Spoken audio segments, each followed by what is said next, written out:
Okay so good morning all of you and 22 जून की कुछ news मैं जो लेके आया हूँ वी विल डिस्कस। वो ये न्यूज़ है मणिपुर का जो कॉन्स्टिट्यूशनल और पॉलिटिकल क्राइसिस है उसके बारे में बात करेंगे जो पहले भी हमने डिस्कस किया। ट्रंप का री इलेक्शन कैंपेन स्टार्ट हो चुका है। Trump is contesting from Republican party candidate he is and वो दोबारा से इलेक्शन प्रेसिडेंशियल यूएस के प्रेसिडेंट का इलेक्शन लड़ रहे हैं तो उनका स्टार्ट हो गया है। डीजल प्राइस बढ़ रहे हैं जबकि इंटरनेशनल में क्रूड ऑयल प्राइस कम हो चुका है, 20 साल में सबसे कम है। और लेकिन इंडिया में 10 रुपया अप्रोक्सीमेटली 8-10 रुपया वो बढ़ गया है डीजल पिछले 15 दिनों में। उसका रीजन क्या है? हमारे जो डिफेंस मिनिस्टर राजनाथ सिंह वो जा रहे हैं विक्ट्री परेड रशिया में पार्टिसिपेट करने के लिए। सेकेंड वर्ल्ड वॉर की जीत की खुशी में विक्ट्री परेड मनाया जाता है। 75 ईयर्स हो गए हैं। सेकेंड वर्ल्ड वॉर खत्म हुआ था आपका 1945 में जब हिरोशिमा नागासाकी में बम गिराया था यूएस ने, तो वर्ल्ड वॉर खत्म हुआ था। तो सेलिब्रेशन के लिए रशिया विक्ट्री परेड सेलिब्रेट कर रहा है। अच्छा, यूएस ने इंडिया और चाइना के बीच में जो लड़ाई चल रही है उसको उसके लिए बीच में as a role play mediator का रोल प्ले करने के लिए बात की, लेकिन ये दोनों को एक्सेप्ट नहीं है। आयुष्मान भारत स्कीम इंडिया में बहुत बड़ी एक स्कीम है हेल्थ सर्विसेज को लेके। एक इंश्योरेंस दिया जाता है इस स्कीम के अंडर इंडियंस को, तो वो एक स्कीम के बारे में बात करेंगे। ये न्यूज में थी। कोविड 19 का जो रिकवरी रेट है इंडिया में वो 54% है, लेकिन ये उतनी खुशी की बात नहीं है बिकॉज ग्लोबल जो रिकवरी रेट है वो 55% है। एक कंपनी है Glenn mark, Bombay based company है, मुंबई बेस्ड। उन्होंने एक दवाई निकाली है कि अगर माइल्ड आपको कोविड है, माइल्ड मतलब शुरू के स्टेज में है, तो फेबी फ्लू उसका ब्रांड नेम है उस दवाई का, आप ये ले सकते हैं। मिनिस्ट्री ऑफ माइंस ने सत्यभामा एक R&D पोर्टल निकाला है सत्यभामा, और वो सेल्फ सफिशिएंट भारत आत्मनिर्भर भारत की डायरेक्शन में वो हेल्प करेगा। फाइनेंशियल एक्शन टास्क फोर्स क्या है इसके बारे में बात करेंगे। ये मनी लॉन्ड्रिंग को रोकने के लिए एक ग्लोबल एफर्ट है और इसमें दो लिस्ट होती हैं, ग्रे एंड ब्लैक लिस्ट, और पाकिस्तान ग्रे लिस्ट में है, मतलब वो मनी लॉन्ड्रिंग को सपोर्ट करता है। अच्छा, इससे पहले कि मैं न्यूज स्टार्ट करूं, थोड़ा देखते हैं वर्ल्ड में कौन कौन सी कंट्रीज में सबसे ज्यादा कोविड फैला हुआ है। ये मैप आप ध्यान से देखें। इसमें 22 लाख पे सबसे ऊपर चल रहा है यूएस, उसके बाद ब्राजील 10 लाख पे चल रहा है, उसके बाद रशिया अप्रोक्सीमेटली 6 लाख पे चल रहा है, उसके बाद इंडिया 4 लाख पे चल रहा है, उसके बाद यूके 3 लाख पे चल रहा है। बाकी Iran, Italy, Spain, Peru and Chile ये 2 लाख प्लस की कंट्रीज हैं। तो ये 10 नाम अगर आपसे कोई पूछे तो ये आपने 10 नाम जो सबसे ज्यादा केस हैं वर्ल्ड में, ये 10 नाम उसके हैं। और ये डाटा है आपका 21 तारीख का रात 11 बजे। 88 लाख लोगों को कंफर्म्ड केस है, जिससे 4.5 लाख से ऊपर लोग मर चुके हैं वर्ल्ड में, और अभी भी पता नहीं कितने मरेंगे। मिलियन लोग ना मर जाएं, 10 लाख लोग बहुत ज्यादा होता है। इंडिया की बात करें तो ये देखिए इंडिया में मैप, कौन सी स्टेट्स में सबसे ज्यादा है। महाराष्ट्र सर 12 लाख, उसके बाद सर तमिलनाडु और दिल्ली में है 50,000 ईच। उसके बाद आप देखो सर गुजरात में है, उसके बाद राजस्थान और उत्तर प्रदेश में है।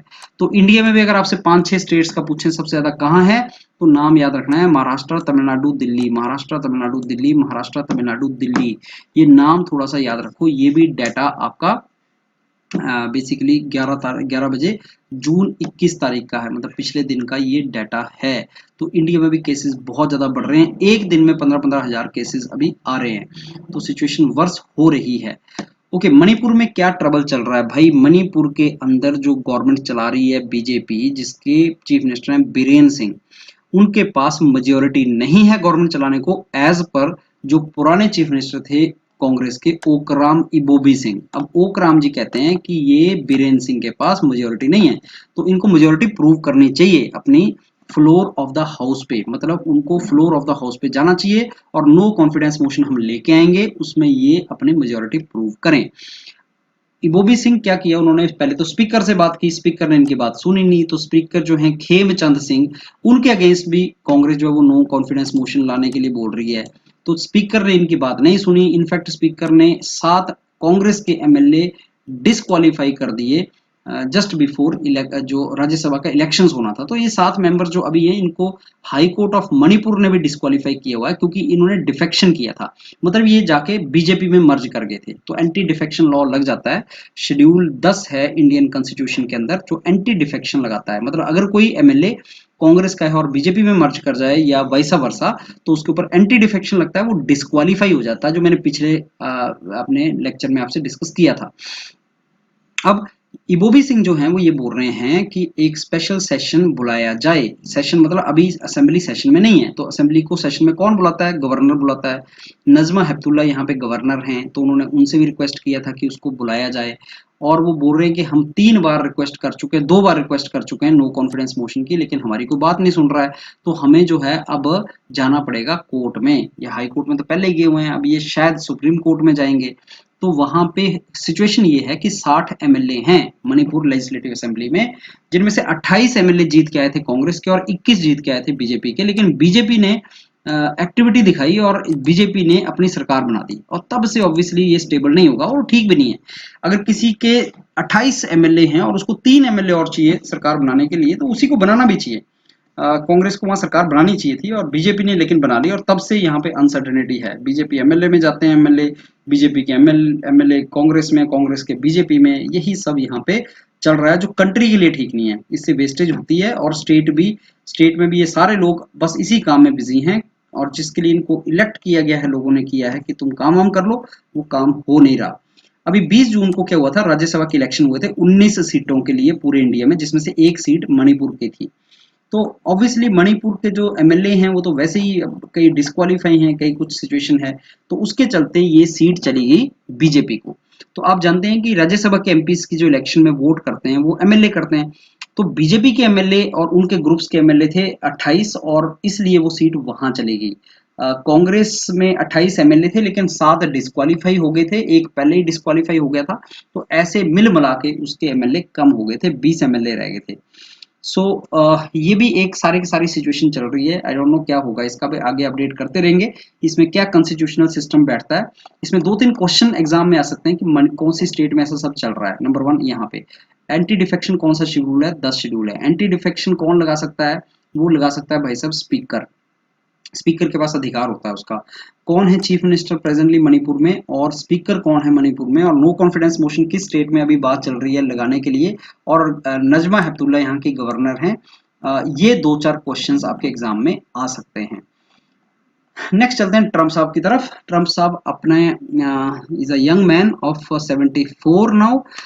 जब ये प्रेसिडेंट बने थे तो यूएस के सबसे पुराने, मतलब सबसे सॉरी ओल्ड प्रेसिडेंट थे, 70 साल की एज में बने थे। आप जानते हैं यूएस का प्रेसिडेंट 4 साल के लिए बनाया जाता है, और वो 2 ही बार बन सकता है, 4-4 साल की 2 टर्म्स ले सकता है। लेकिन यूएस के कॉन्स्टिट्यूशन में ये लिखा है कि प्रेसिडेंट 10 साल तक ही कोई एक आदमी लगातार प्रेसिडेंट रह सकता है। 10 साल क्यों लिखा है जब 4-4 साल है? मे बी बीच में इमरजेंसी वगैरह लग जाए, आई डोंट नो। तो वो 4-4 साल की 2 अटेम्प्ट्स हैं। यूएस के कॉन्स्टिट्यूशन में वो डेट्स फिक्स हैं कि इलेक्शन होने कब है, और ये भी फिक्स है कि प्रेसिडेंट ने ऑफिस में कब जाना है। तो 3 नवंबर को डेट है जब इलेक्शन होंगे, प्रेसिडेंशियल इलेक्शन 2020 में, और 20 जनवरी 2021 में नए प्रेसिडेंट शपथ ले लेंगे और ऑफिस में चले जाएंगे। अब वहां पे 2 पॉलिटिकल पार्टीज हैं, एक जिससे डोनाल्ड ट्रंप बिलोंग करते हैं वो है रिपब्लिकन, और दूसरी पॉलिटिकल पार्टी जो है वो है डेमोक्रेटिक। तो डेमोक्रेटिक पॉलिटिकल पार्टी ने अपने कैंडिडेट जो चुने हैं वो हैं जो बिडेन, और वो वह पहले वाइस प्रेसिडेंट भी रह चुके हैं यूएस के, और वो उनसे भी बूढ़े हैं, वो मतलब ट्रंप से भी बूढ़े हैं, वो 77 ईयर्स के हैं। तो जब वो प्रेसिडेंट होंगे तो 80 साल के हो चुके होंगे, अगर वो प्रेसिडेंट बनते हैं तो ड्यूरिंग प्रेसिडेंटशिप ही वो 80 साल के हो जाएंगे। नंबर 3 को इलेक्शन होना है, और यूएस में अभी जो ट्रबल चल रहा है वो नंबर 1 कि इसमें इतने लाख लोग मर चुके हैं, 1,20,000 लोग अमेरिकन मर चुके हैं कोविड से। और दूसरा यहाँ पे एंटी रेशियल डिस्क्रिमिनेशन को लेके भी लड़ाई चल रही है। अमेरिकन अफ्रीकन जॉर्ज फ्लॉयड की डेथ हो गई थी कस्टडी में, जेल में, और उसके चलते मिनापोलिस में बहुत बड़ा एक एजिटेशन हुआ, लोगों ने एजिटेशन किया। ट्रम्प साहब की जो कुछ उन्होंने स्टेटमेंट्स दी थी वो उसके अगेंस्ट लोग थे। अब ट्रम्प साहब फेमस हैं अपने अपोनेंट के बारे में क्रिटिसिज्म करने के लिए। पिछली बार हिलरी क्लिंटन उनके अगेंस्ट लड़ी थी, तो ट्रम्प साहब बहुत ज्यादा उनका क्रिटिसिज्म करते थे, और इस बार उन्होंने जो बिडेन का करना स्टार्ट किया है, एलिगेशन लगाना स्टार्ट किया है। और सबसे पहला एलिगेशन जो उन्होंने लगाया वो ये है कि भाई साहब ये जो मोनोपोलिस में चल रहा है ना सारा, ये जो एजिटेशन हो रही है, ये बिडेन ही इसको पैसा दे रहे हैं। That is what he has said. Anyhow, कितना सच है कितना सच नहीं है बाद में उसका एनालिसिस होगा। अब ये दो कैंडिडेट हैं, डोनाल्ड ट्रंप रिपब्लिकन है, जो बिडेन डेमोक्रेट हैं। ये पहले वाइस प्रेसिडेंट रह चुके हैं, ये प्रेसिडेंट हैं प्रेजेंटली यूएस के। और ये दोनों ही बहुत ज्यादा ओल्ड ही हैं, मतलब 74-77 ईयर्स के हैं। और यूएस की हिस्ट्री में सबसे बूढ़े लोग इलेक्शन लड़ रहे हैं। यंग लोग आई थिंक कोविड में बिजी हैं and they are contesting election. Old people are contesting election. ये 59th प्रेसिडेंशियल इलेक्शन होगा यूएस का। और Donald Trump and Mike Pence अभी जो हैं वो प्रेसिडेंट और वाइस प्रेसिडेंट हैं, और ये दोनों ही रिपब्लिकन पार्टी के दोबारे से कंटेस्ट करने की सोच रहे हैं elections as a president and vice president. तो पॉलिटिकल पार्टी की नॉमिनेशन होता है, एक नॉमिनेशन कन्वेंशन होता है जिसमें ये दोनों जीत चुके हैं। इसका मतलब अब ये इलेक्शन लड़ेंगे। डोनाल्ड ट्रंप जो है अगर वो प्रेजेंटली अगर देखा जाए तो डोनाल्ड ट्रंप 45th प्रेसिडेंट हैं यूएस के।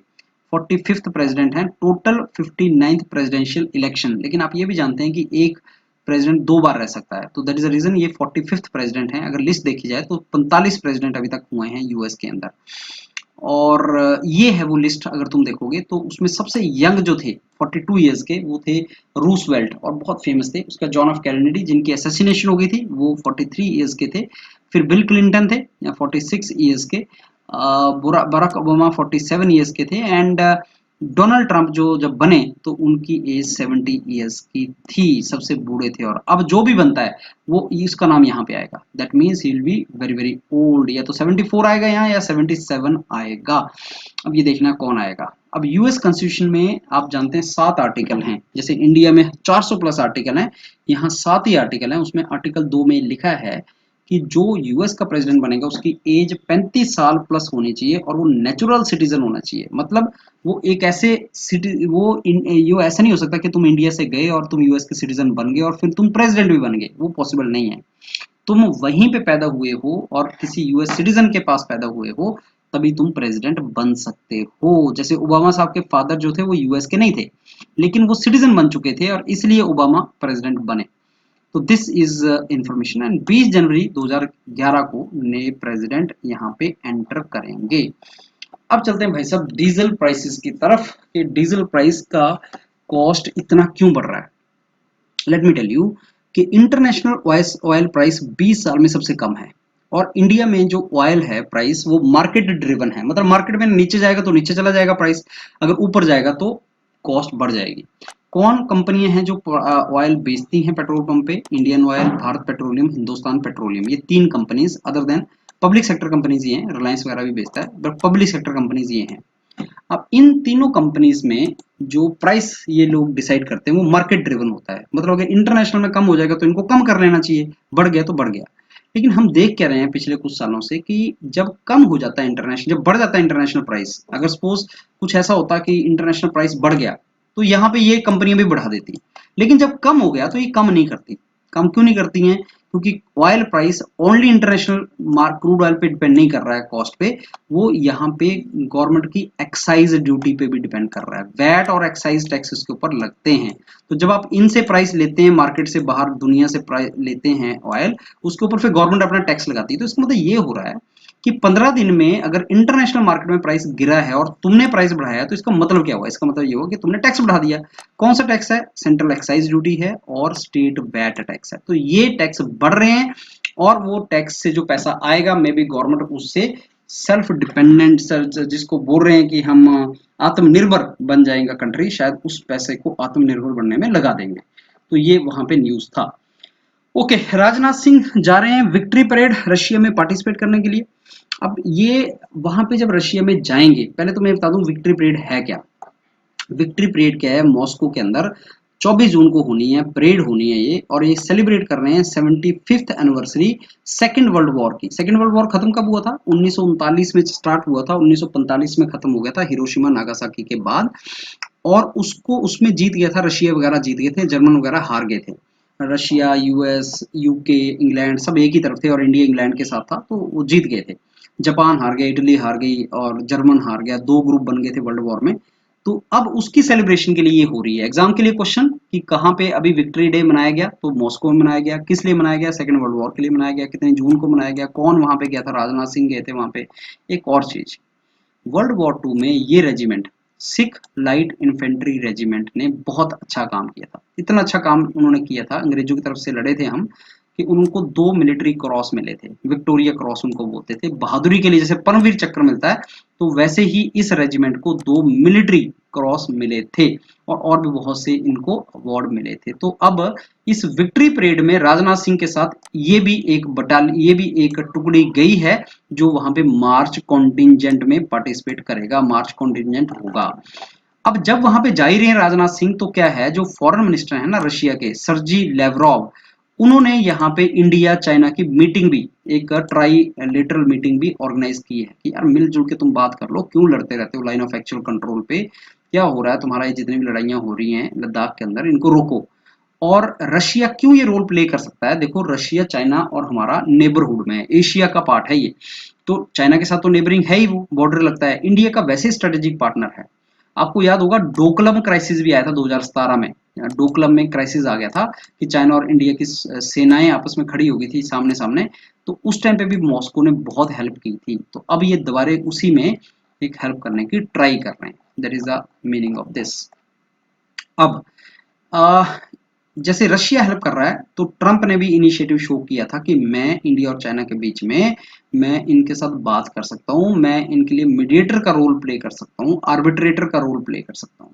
लेकिन देखो, ना तो इंडिया मोदी साहब, ना चाइनीज प्रेसिडेंट जी जिनपिंग इस चीज की फेवर में है कि कोई और कंट्री मीडिएटर का रोल प्ले करे। वो नहीं चाहते।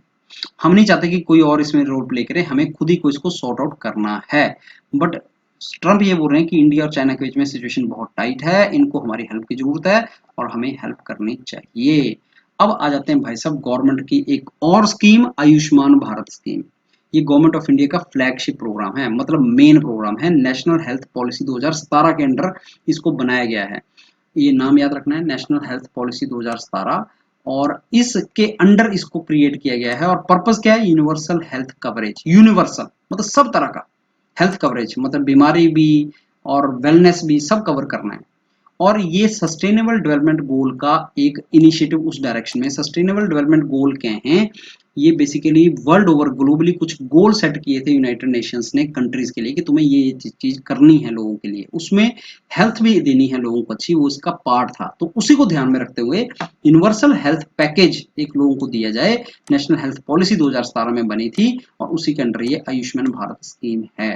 तो ये करती क्या है? ये बेसिकली क्या है? ये प्रिवेंशन ऑफ द डिजीज नहीं, ओनली प्रिवेंशन ही नहीं है इसमें। इसमें क्या है कि आपने और भी केयर भी करनी है। केयर भी आपने करनी है, जैसे health and wellness centre create किए बाद में, वो उसी का एग्जांपल है। तो आयुष्मान भारत के अंदर दो चीजें आती हैं जो याद रखनी है आपने, एक health and wellness centre create करना, और दूसरा प्रधानमंत्री जन आरोग्य योजना, पीएमजे। ये बहुत इंपॉर्टेंट है, पीएमजे भी इंपॉर्टेंट इसका पार्ट है। अब हेल्थ एंड वेलनेस सेंटर क्या था? फरवरी 2018 में गवर्नमेंट ने अनाउंस किया कि हम 1.5 लाख HWC बनाएंगे, हेल्थ एंड वेलनेस सेंटर बनाएंगे। ये 1.5 लाख नए नहीं बनाने हैं, जो ऑलरेडी पीएचसी हैं, जिसको तुम हॉस्पिटल बोलते हो, जो आपके रूरल एरियाज में या सेंटर्स होते हैं, PHC, public health centre, primary health centre, और सब सेंटर जो होते हैं छोटे मोटे हॉस्पिटल्स जहां एक डॉक्टर बैठ जाता है, तो वो सबको मर्ज करके 1.5 lakh health and wellness centre बनाएंगे। और उसमें क्या होगा? उसमें कंप्रीहेंसिव हेल्थ केयर होगी। कंप्रीहेंसिव हेल्थ केयर क्या होती है? मदर की भी होगी, बच्चे की भी होगी, नॉन कम्युनिकेबल डिजीजेस का भी देखा जाएगा, इसेंशियल ड्रग्स दिया जाएगा, डायग्नोस्टिक सर्विस होगी, टेस्ट सर्विस होगी, मतलब जो भी एक अच्छे हॉस्पिटल में रिक्वायरमेंट है उसको बनाया जाएगा। और जितनी भी लोगों की प्राइमरी हेल्थ से रिलेटेड जो रिक्वायरमेंट्स हैं उनको पूरा किया जाएगा, सो दैट लोगों को हेल्थ के मामले में जो बीमारियां जितना भी रिक्वायरमेंट है वो कैटर किया जाए। तो पहले तो भाई साहब ये वेलनेस सेंटर बनाने हैं, तो हॉस्पिटल्स का नाम बना दो वेलनेस सेंटर, कि लोग ठीक रहें। फिर ये क्या चीज है? प्रधानमंत्री जन आरोग्य योजना। ये बेसिकली 23 सितंबर को लॉन्च हुई थी रांची में, झारखंड में। और ये दुनिया का सबसे बड़ा हेल्थ इंश्योरेंस स्कीम थी, जिसमें ये बोला गया कि 5 लाख रुपए का इंश्योरेंस कवर दिया जाएगा पर family, per year, in the hospital, जिसमें 10.7 करोड़ फैमिलियां आ जाएंगी और 50 करोड़ लोग बेनिफिशियरी होंगे। कितनी पॉपुलेशन है इंडिया की? 130 करोड़। कितनी पॉपुलेशन है मिल मिला के यूएस एंड यूरोप की? 50 करोड़ नहीं होगी। तो 50 करोड़ लोगों को तो हम ऐसा बेनिफिट दे रहे हैं, इंश्योरेंस बेनिफिट। और ये नेशनल हेल्थ प्रोटेक्शन स्कीम जो होती थी पहले, उसी का नया नाम है। जैसे प्लानिंग कमीशन का नाम मोदी साहब ने नीति आयोग कर दिया था, वैसे ही नेशनल हेल्थ प्रोटेक्शन स्कीम का नाम पीएमजे कर दिया है। और पूरी इंडिया की पॉपुलेशन का 40% इसमें कवर कर दिया। 50 करोड़ अप्रोक्सीमेटली कितना हो जाएगा? 40%। देखो एक और इंश्योरेंस स्कीम होती थी जिसको बोलते थे राष्ट्रीय स्वास्थ्य बीमा योजना, जो 2008 में लॉन्च की थी मनमोहन सिंह गवर्नमेंट ने, उसको भी इसी में मर्ज कर दिया गया, प्रधानमंत्री जन आरोग्य योजना। अब ये जो नाम हम दिए जाते हैं इतने ज्यादा, ये थोड़े से याद रखने हैं। अगर आप एग्जाम्स की तैयारी कर रहे हैं, नए नए नाम मोदी गवर्नमेंट में आते रहते हैं, हर दिन नए नाम आ जाएंगे, आपने वो याद रखना है। अब की फीचर्स क्या है भाई साहब इसके प्रधानमंत्री जन आरोग्य योजना के? पहली तो वर्ल्ड की सबसे बड़ी हेल्थ इंश्योरेंस स्कीम है। 5 लाख का कवरेज है, हेल्थ कवरेज पर फैमिली। कितनी फैमिली आ रही है? 10.7 करोड़ आ रही है। कैशलेस हेल्थ केयर इसमें मिलेगी, कैश नहीं ले जाना तुमने, तुम्हें वैसे ही 5 लाख तक का हेल्थ केयर मिल जाएगी। और अगर तुम्हारा मेडिकल ट्रीटमेंट महंगा होता है जैसे, तो उसको बचने के लिए ये सब चीज की जाती है। ये पोर्टेबल है, मतलब कंट्री में कहीं पे भी आपको मिल जाएगा, जो एम्पेनल्ड हॉस्पिटल है वहां पे ये मिल जाएगा। पब्लिक अस्पतालों में पैसे, ये जो गवर्नमेंट अगर तुम ये लेते हो हॉस्पिटल में, चाहे पब्लिक है चाहे प्राइवेट हॉस्पिटल है, तो गवर्नमेंट पैसा रिम्बर्स कर देगी। That is the meaning of it. तो पीएमजे इज इंपॉर्टेंट, इसको याद रखना है। ये चीज है क्या? अब देखिए जी, जो कोविड 19 का रिकवरी रेट है ना इंडिया में, वो है 54%। मतलब 100 में से 54 लोग रिकवर हो जा रहे हैं। ये खुशी की बात है, ये क्या है? अब वर्ल्ड ओवर ग्लोबली जो रेट है वो 55%, तो हम ये बोल सकते हैं कि इंडिया में अभी भी रिकवरी रेट ग्लोबल से कम है, ये ज्यादा होना चाहिए। That is the meaning of it. Maharashtra तुम जानते हो सबसे बड़ी स्टेट है जहां पे ये बेसिकली कोविड के पेशेंट हैं, और 1/3 जितने भी इन्फेक्शन है, 1/3 जितने भी कोविड के इन्फेक्शन है वो महाराष्ट्र में ही है, और thanks to Bombay, followed by Tamil Nadu and Delhi. तो दिल्ली और बॉम्बे में बहुत ज्यादा केस हैं कोविड के। अब कोविड 19 की यार मेडिसिन सुनने में आ रहा है कि जैसे पहले यूके ने बोला था कि भाई टर्मिनली जो पेशेंट है, जो वेंटिलेटर पे हैं, उनके लिए ये मेडिसिन आप दे दो, एक स्टेरॉयड है उसको दे दो। वैसे ही एक बॉम्बे की कंपनी है ग्लेनमार्क, जिसने एक नई दवाई ढूंढ ली है, लेकिन माइल्ड टू मॉडरेट पेशेंट के लिए, कि जिनको शुरू शुरू में सिम्टम्स हैं, जिनको डायबिटीज है और जिनको हार्ट डिजीज है, ब्लड प्रेशर, और माइल्ड अगर इनको कोविड हो जाए, तो भाई साहब उनको ये दवाई खिला दो, फ्लेविपिराविर, सॉरी फेविपिराविर। फेविपिराविर नाम याद रखना है। इसका ब्रांड नेम क्या है? फेविफ्लू। फेविफ्लू ब्रांड नेम है, और दवाई का नाम क्या है? फ्लेविपिराविर। किसको खिलानी है? जिनको मॉडरेट टू माइल्ड सिम्टम्स हैं, लेकिन अपने आप नहीं खानी है, डॉक्टर से पूछ के खानी है। That is what they have said. अब एक बार अगर किसी फार्मास्यूटिकल कंपनी ने दवाई बना दी, तो उसकी मैन्युफैक्चरिंग के लिए उसको किसकी परमिशन लेनी पड़ती है? Drug controller general of India, उसकी परमिशन लेनी पड़ती है, और वही ये परमिशन लेंगे। तो ये दवाई का नाम याद रखना। अब 2 दवाइयां आपको मैंने बता दी हैं, एक तो यूके की कंपनी ने स्टेरॉयड बताया था, और एक ग्लेनमार्क ने फेविफ्लू बताया है। यूके वाली ने बताया था कि अगर पेशेंट वेंटिलेटर पे है, बहुत क्रिटिकल है, तब इसको दवाई को दो, और दूसरा ये बोल रहा है कि अगर माइल्ड टू मॉडरेट अगर सिम्टम्स है, तब इस दवाई को दो। अब ये क्या है? Satyabhama R&D portal. देखो जो मिनिस्ट्री है माइंस की, पहले मैं फोटो दिखा दूं आपको। ये है हमारे मिनिस्टर ऑफ माइंस, इन्होंने एक पोर्टल लॉन्च किया है, R&D पोर्टल सत्यभामा। और ये किस लाइन पे है? आत्मनिर्भर भारत। ये नाम सुना तुमने? प्राइम मिनिस्टर साहब ने आत्मनिर्भर एक नाम क्वाइन किया है, कि भाई साहब हम 50,000 करोड़ या हम 20 लाख करोड़ रुपया खर्च करेंगे भारत को आत्मनिर्भर बनाने के लिए। कोविड के चलते अब क्या हो गया है कि चाइना से तो सामान हम ज्यादा ले नहीं सकते हैं, तो खुद ही को बनाना पड़ेगा। तो 20 लाख करोड़ रुपया खर्चो और कंट्री में खुद ही मेक इन इंडिया सारा करना स्टार्ट करो। अब उसी की लाइन में माइनिंग डिपार्टमेंट, माइनिंग मिनिस्ट्री ने भी एक पोर्टल अपना निकाल दिया, प्रहलाद जोशी जी ने, जिस पोर्टल का नाम है सत्यभामा। मैंने आपको बताया कि अभी गवर्नमेंट जो है नाम बहुत अच्छे कॉइन करती है। पीछे से मैंने आपको एमएसएमई के लिए चैंपियंस नाम के फुल फॉर्म बताया था, अब सत्यभामा का बता देता हूँ। सत्यभामा में SATYBMA,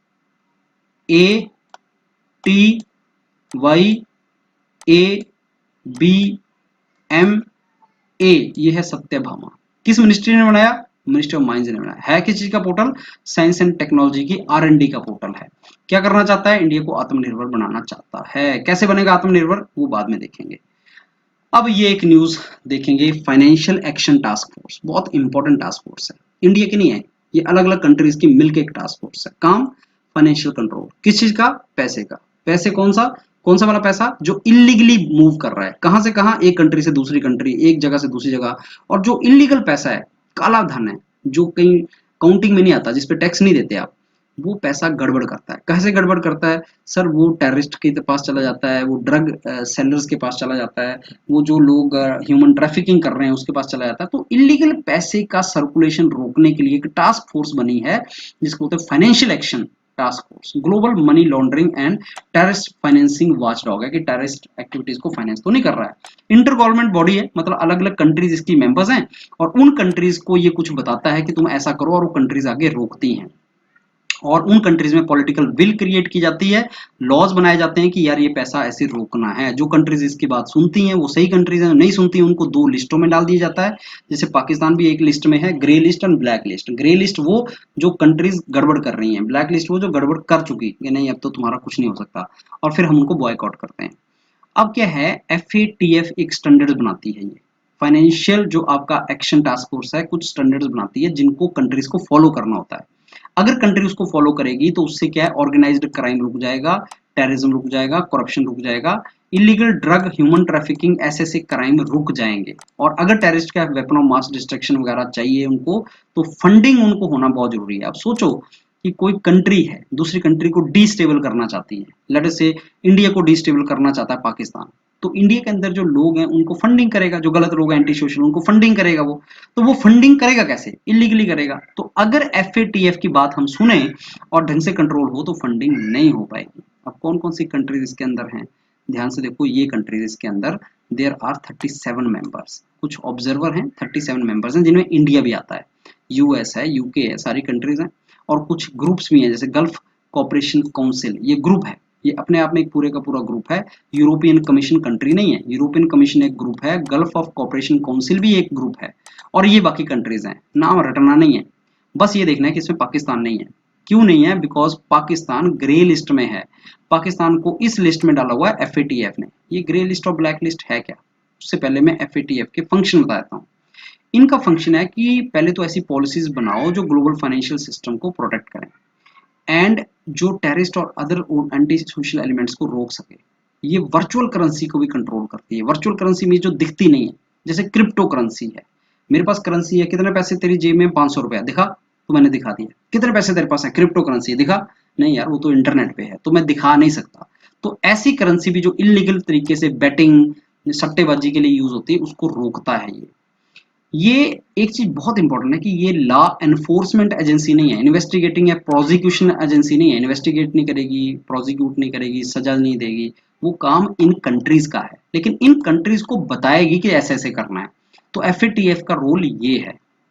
दो तरह की लिस्ट है, ब्लैक लिस्ट और ग्रे लिस्ट। ब्लैक लिस्ट में भाई साहब वो कंट्रीज हैं जो सपोर्ट कर रही हैं टेरर फंडिंग को, मे भी नॉर्थ कोरिया भी आ जाएगा उसके अंदर, मनी लॉन्ड्रिंग है, और वो ब्लैक लिस्ट में है। ग्रे लिस्ट में वो हैं जो डायरेक्ट सपोर्ट कर रही हैं, ऐसा प्रूफ नहीं है, लेकिन वो उनके लिए सेफ हेवन है। जो भी आदमी ऐसे मनी लॉन्ड्रिंग करना चाह रहा है या टेरर फंडिंग करना चाह रहे हैं, उनके लिए वो सेफ हेवन है।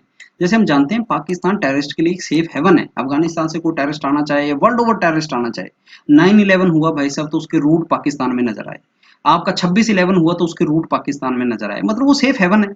तो ऐसे लिस्ट को ग्रे लिस्ट में डाला जाता है, ऐसी कंट्रीज को, और उसके बाद वो ब्लैक लिस्ट में डल जाती है। एक बार ग्रे लिस्ट ब्लैक लिस्ट में आ गया तो उससे होगा क्या? ग्रे लिस्ट वाली जो कंपनी है उसको इंटरनेशनल जो फाइनेंशियल बॉडीज हैं, जैसे एशियन डेवलपमेंट बैंक है, वर्ल्ड बैंक है, IMF है, वो इकोनॉमिक सैंक्शन लगा देता है, सपोर्ट नहीं करता। लोन उसको ये एजेंसीज लोन नहीं देती, इंटरनेशनल ट्रेड उनका कम हो जाता है, और बाकी कंट्रीज उनको बॉयकॉट भी कर देती हैं। तो ये चीज सारी उससे रिलेटेड है कि अगर आप ग्रे लिस्ट में हैं तो ये प्रॉब्लम्स आपके साथ आएंगी, और पाकिस्तान ग्रे लिस्ट में है तो सुधर जाओ, that is the meaning of it. तो ये दोनों लिस्ट किस में आती हैं? Grey list, black list. अब एग्जाम में क्वेश्चन क्या आ सकता है? क्वेश्चन ये आ सकता है कि FATF है क्या, इसका मेन फंक्शन क्या है। FATF का एक और चीज मैं बताना भूल गया, FATF का जो प्रेसिडेंट है अभी वो चाइनीज हैं, ये उनका नाम है ल्यू, एक्स ल्यू जो है वो प्रेसिडेंट है प्रेजेंटली, जो जुलाई में बने थे। और इसके 37 मेंबर्स हैं, और इसकी दो लिस्ट हैं, यही एग्जाम में क्वेश्चन आएगा। और बाकी क्वेश्चन कैसे फ्रेम किए जाएंगे, एक वीक के बाद 50 से 100 क्वेश्चन की एक वीडियो आप देखेंगे, जिसमें मैं जितने टॉपिक्स कवर कर रहा हूं उन सब से रिलेटेड जो क्वेश्चन है वहां पे आएंगे, तो तुम्हें टेस्टिंग भी हो जाएगा, तुम अपनी टेस्टिंग भी लगा सकते हो, तुमने कितना पढ़ा वो चीज भी तुम वहां पे कर सकते हो। चलो आई होप ये आधे घंटे में तुमने ये सारा टॉपिक कर लिया। इस पीडीएफ को लो, अपने नोट्स बनाओ और याद करो, तुम्हारा लेवल इसमें बढ़ जाएगा बहुत जल्दी। थैंक यू, कल दोबारा से आएंगे।